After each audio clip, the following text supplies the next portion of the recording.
No to som zvedavá teda, čo robíš s tým autom.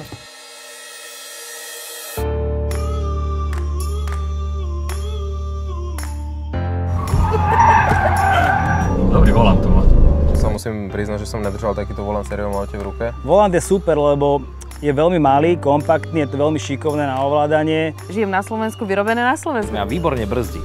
Tu si viem nájsť presne čiary. Neskutočne drží v zákrutách, čo som bol teda veľmi prekvapený. Našli v Peugeote aký správny kompromis medzi tou mäkkosťou a tuhosťou podvozku. Si sadne a cíti sa ako v odriedu vyššom aute.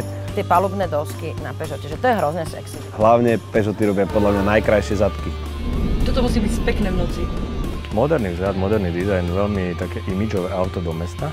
Takéto prevedenie farby, že je to taká jemná, drsná štruktúra. Že môže takto kľúčom kadečo robiť a že on sa to nepoškrabe. S kombinovanou spotrebou 3,5 litra, ako naozaj nie je o čom. Čo mňa osobne potešilo, že tam boli reproduktory JBL. Je to hudobne nabuchané, je to technologicky nabuchané, je to auto pre každého. To je dobre, že?